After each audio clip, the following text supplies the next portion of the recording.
Alrighty then, this is Jerry Diamond with How to Get Out of Babylon. Cold weather survival. Old Indian trick. I'm about to show you an old Indian trick. I've got my wood in there.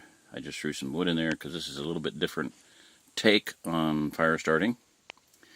And I want to preface it by saying that I know two people who have, one, Bill, living in Alaska, built a full scribe fit Swedish log cabin where you Lincoln log the logs and then taper, you draw, it's called scribe because you scribe the bottom log onto the log above it, and then you cut the log above it so that it fits down. The one's going to be normal, the top of the one is going to be, the bottom one's going to be normal, and the top one above it, you cut it out so that it fits exactly onto that. 50 below zero, they built that. Moved in while it was 50 below zero, Christmas Eve. Ran a full 55-gallon drum stove for 2 weeks to melt the ice off of the walls on the inside. Loved every minute of it. Loving every minute of it. Ta-da! All right, so he has a method of fire starting, and I could say it's an old Indian trick because he says that he has Cherokee, heritage somewhere back in his lineage. And then another guy that I knew, this was about the time I was learning about Israel and the lost 10 tribes and whatnot. And we were up camping, and he said they would go, people would be, we wanted to go hiking, but they want to get a fire started because it was really cold. And he said, don't worry about it, I'll get it started. They come back, because it had been raining, everything was soaking wet. And they come back and the fire would be going, how'd you do that? He goes, and he would say, it's an old Indian trick. Okay, so I'm going to teach you an old Indian trick. Now, the old Indian trick is that you do whatever is expedient and necessary. And I want to say another little bit. I wanted to take hunter safety. All the classes were spread over 2 days. I wanted to do a 1-day class. The only one I could find was taught by Robert Whitmore, Papa Bear, who had been adopted by a Sioux tribe, I believe. That's why Papa Bear. But he's a survival expert. He was the mountain man advisor for Jeremiah Johnson, the movie. During the production of that movie, they built 3 completely authentic, from original parts, Hawken rifles. They gave one to Robert Redford, who played Jeremiah Johnson. They gave one to Bob Whitmore, who was the advisor, and they gave one to, I believe it was Robert B. Zemeckis, who was the producer. You can look it up. 3 completely authentic Hawken rifles. Many years later, I took a class again with my wife and my oldest son and my oldest daughter, hunter safety for them, and we did it at his house, Papa Bear's house.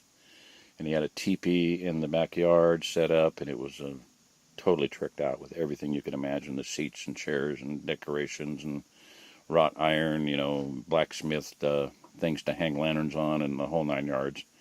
And he says, yeah, handle any of these rifles. And I held the Jeremiah Johnson rifle in my hands. It was a moment that I'll never forget. It was awesome. All right, so the point being is that be dressed for the weather and be willing to do and able to do whatever you need to do to start a fire.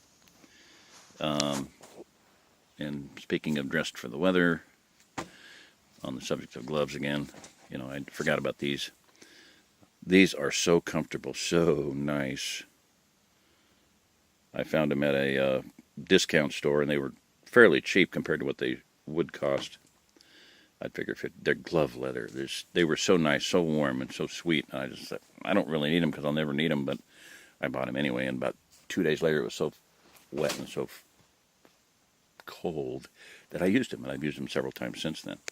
So I wouldn't do wood with them. I wouldn't do, handle fire work around a stove like this with them, but for some situations where it's really cold out, they're the cat's meow, and my hands are cold. And it's cold in here, and it's getting colder. So I'm going to turn the heat up. It was about 47 degrees last time I pinged. And let's do a little 50, 48, 54, 290. That's got to be a mistake, doesn't it? Not really. And herein lies the old Indian trick. Okay, so my friend, when the up on our land, and this guy loved a big fire. I got to tell you this. We had, at the time, it was before I learned about eating clean, but we had like brats or some kind of sausage things. And he says, I like a big fire. And he had to see whether the flame from his Mosin Nagant was bigger than the flame from his 41 stainless steel twin Smith & Wesson 41 mags. So Mosin one, obviously, carbine. So he built a big fire, and I thought, that's a pretty good sized fire. Then he proceeded to stack as high as he could throw them oak pallets on it. By the time he was done, and we were then hungry, we had to build a barricade, and we had some really long pine poles that were like, like 20 feet long. Whittled them off, put the hot dogs on them, and we were hiding behind the barricade to be able to. You couldn't get within like 20, 30 feet of this thing. So we were like sticking our heads out and roasting them. Yeah, he liked a big fire. So his solution, his old Indian trick was that, and this is Bill's take on it that I'm about to show you. Bill's secret to starting a fire in bad conditions like Alaska when it's 50 below zero. Okay? So, and that is, I kind of call it, the Bill's take on it, I call, rather than, okay, D1, Don's thing, his old Indian secret was, it was a couple quarts low. Transmission fluid, motor oil, used motor oil, new motor oil, doesn't make any difference. If it's a choice decision between you and Diane, you living and dying, you use whatever's expedient. So this is Bill's solution. I call it the Smog the Dragon solution. Oops. Get it in the stove before you do that. I don't think I lit anything up. There's nothing back there. So I don't know how long the phone's gonna. It might overheat. Uh-oh. What's going on? Must have turned it off a little bit. Oh, we're losing heat on the propane bottle. The propane bottle is behind me by the door. You saw how it flamed up at first? It's cooling down fast. So, oh, there goes my Smog the Dragon trick. Oh well. Darn it. It'll still work. And I don't want to heat the stove up so much that it melts. And that's a possibility, soften the metal. I've already done that just with hot fires. Well, fiddly-dee, Millie. That kind of sucks. I was wanting to get this done instantly because if it was getting cold. It is getting cold in here. Now, what I want to do is warm the flue up. So I'm going to stick it in there a little bit further. His, this is a weed burner, and his has this lever here, blasts it a lot more. My son had one for branding cattle, and his did not have that. So when I squeeze that, I should hear a dragging. But that's not going to happen. Oh well, I'm glad I did put some kindling in there. I wasn't planning on doing kindling, but I did. It's a good thing I did. And I put a little bit of trash, and I put that, I think I put it in that pizza box. Pizza piece, I rolled it up and twisted it a little bit. A few pieces of trash, but not much. Yeah, there's the box. Pizza thing. Oh well. Sorry.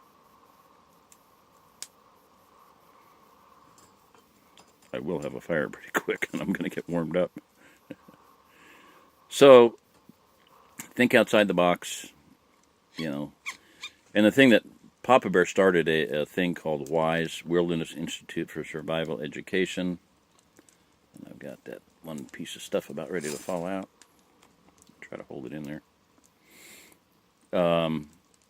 Because he saw so many, and most of them were hunting situations, some of them were plane crashes, but people who died for no good reason. They had everything they needed.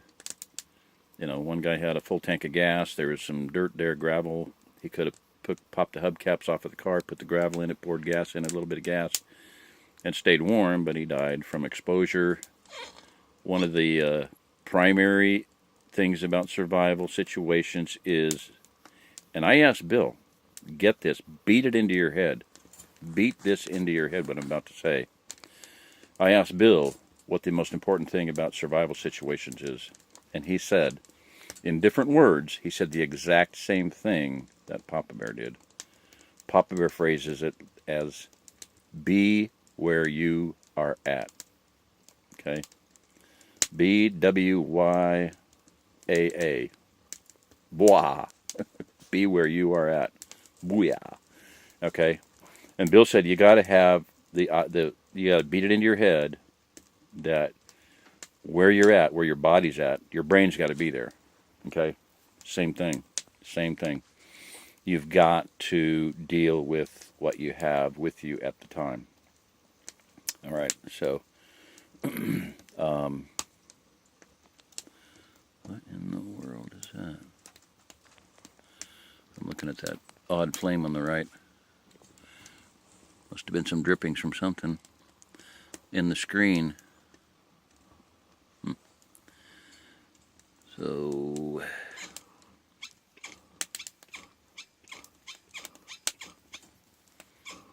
not getting any Smog the Dragon effect. Oh well.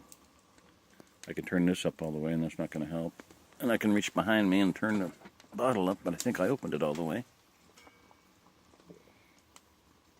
The bottle is open. I opened it more. Nah, it's just too cold. Which, good point. You know, Bill said in Alaska they had to bury their propane and the water line 6 foot deep. They had to be wrapped, they had to be insulated, and they had to be heated. If you didn't, the propane didn't work. And it's not that cold here. But over by that door, I doubt that it's 40. You know, below 40. It might be, but I don't think so. I'll ping it. My hand is on the tank. I can't hear the beep. The other one I had didn't beep. 46. And the tank's not working right. That's okay. I'm probably better off. So, in a survival situation too, the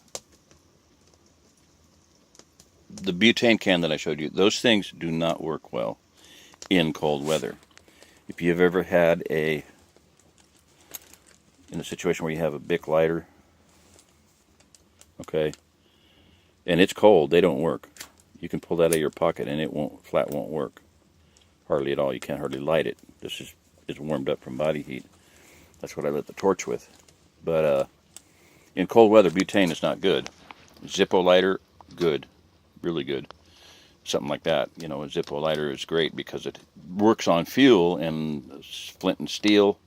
Bam, strike it, roll the wheel. As long as you have fuel in it, it's good. Same thing with this. You know, these things go out, and they go out when you don't want them to. You know, they just, oh, you're out of fuel. Have backups. Have multiple ways of starting a fire, which, speaking of, there was a video many years ago. We had a VHS tape of it, 17 ways to start a fire. Watch some of those types of videos, okay? Because they can save your life. Calcium carbide is how you make acetylene. You can miner's lamps. One guy said, I wish I could have got more information from him. One video that I interacted with, he still to this day uses, instead of a LED headlight, a miner's lamp which one's on carbide. So you put a little bit of carbide in this thing, and it drips water in there, and it makes gas, and it makes a brilliant light. They have a really good reflector. They still work. So you add water to acetylene, and you have the little canister of these rocks. If it's raining or snowing, the more water hits it, the more acetylene gas you have, and the more fire starting capability you have. So there you go. That's one way to do it. Battery with 4/0 steel wool. You can buy it about anywhere. 4/0 steel wool. You put a 9-volt battery to it. Boom, you got instant flame. D-cell, anything. It starts the steel wool on fire from overheating it. Fire pistons are great. Really awesome. They work with char cloth like I was talking about earlier. There's a lot of ways to start a fire. Simple ways. There's chemical reaction ways. So, and we now have Houston. We have ignition, so you can hear the fire going good. The snap, crackle, and pop is nice, but that roaring is what I wanted to hear. So this thing is still not triggering because it's cold. So I'm glad I got it fired before it didn't work at all.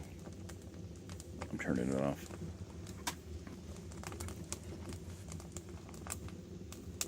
Turn the tank off. And I'm going to warm up and get my feet off of the cold floor, even though they're on those pads I showed you. Still cold. Not good. Feet aren't really dry either. Come slogging around in the mud and garbage out there. Alrighty. Be dressed for the weather.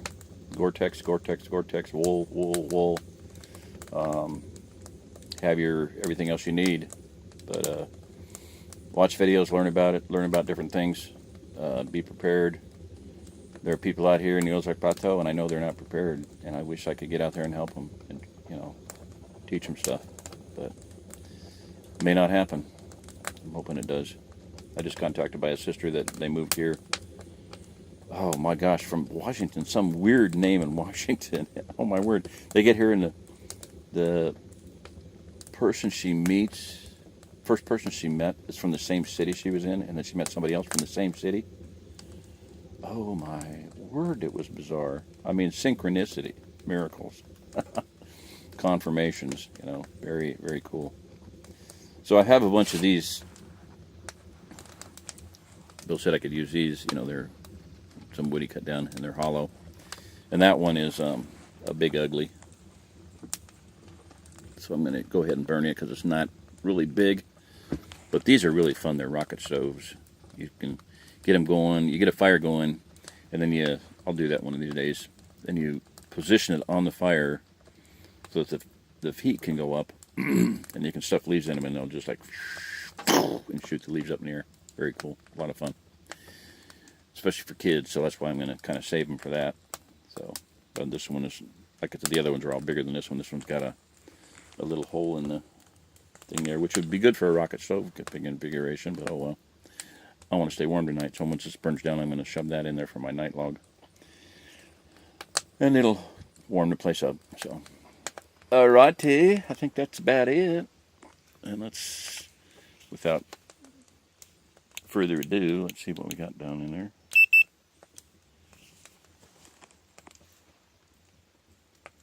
.505 degrees. Probably about par for the course.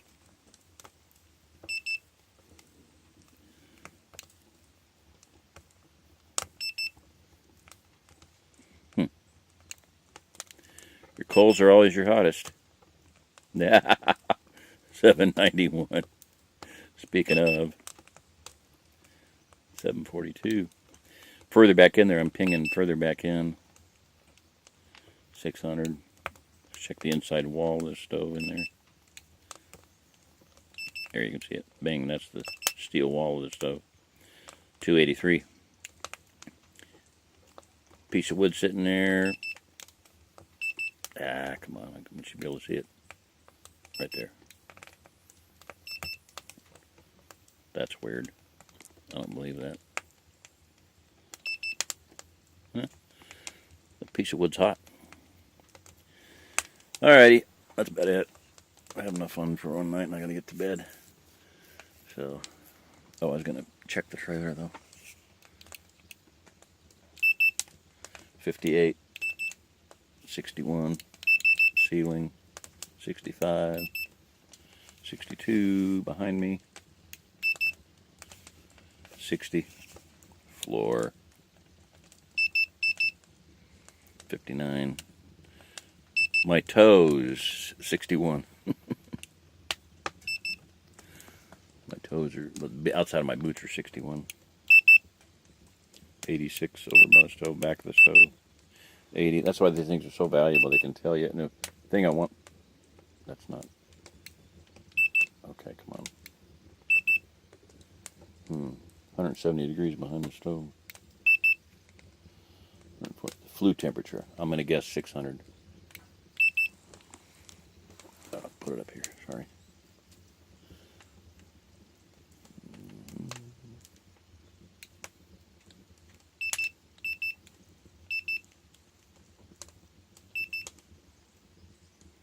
$400. 237. All right. Can't quite.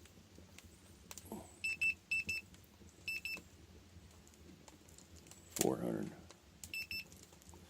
400, and then further up. 3. Further up still. 276. 291. 330 at the stovetop, and the stovetop is probably quite hot. That's one of my concerns, is because it's you know, I've softened it a little bit, and it came down 400. So these are, laser thing is very, very, very, very valuable. The red button is to change from centigrade or Celsius to Fahrenheit, and you know, it's got a little laser, a little gun sight thing there along the top. I'll bet you it doesn't work. Let's try it. Yeah. Oh, well, duh, it's like line of sight, yeah. So, door, bang, 100 degrees. Warming tray, nice and warm, 80 degrees, melt your butter. Now, see the water tank, that's awesome because that stores heat, absorbs, stores, and radiates heat, and that'll warm up to boiling temperature fairly soon, and it is full of water. Has to be full of water, or the lid will just flip off every little twist. It gets too hot. So, alrighty. This is Jerry Diamond. If you're listening to this, you are the remnant. This is Jerry Diamond. You're the remnant if you're listening to me. Please help. Get out here and help. Get on the borders and help. If you're rigged for it, if you're geared for it, if you're capable of camping out, do it. Get in here within the confines of the Ozark Plateau and help out. Friends of ours, I'm going to do some links to them, and I want to do a video on them too. 2 families are getting buses, and they're going for the Schoolie-Palooza operation. You know, school buses, schoolies. Schoolies are us, you know, I don't know what their name of they're going to have a ministry, and they're going to go out and travel and help people. So I am excited about it, because they're not planning on staying within the Ozark Plateau. They're talking about even traveling maybe to Mexico for health things and whatnot. But I'm telling you, they're going to have fun, and they're going to have an eyeful, and they're going to be doing some interesting things. So I believe some search and rescue, or, you know, helping people get here. Helping people learn how to live outside the system, live free of debt. Sell your stuff, buy something, and get here. You have to have faith. That's going to be my message coming up. I found the hat. So I'll do a message here pretty quick. Of course, I found the other one, Woodland Camel one, and Bill said, "Is this your hat?" I went, "Yeah, that's my hat." So it was interesting that one showed up when it did, right before they were taking off for a trip, and I was able to do some videos there in the cabin. Alrighty, that's it. I am warming up, feeling better, so I'm going to get something to eat and get some sleep. Alright, good night. Yahweh bless everyone.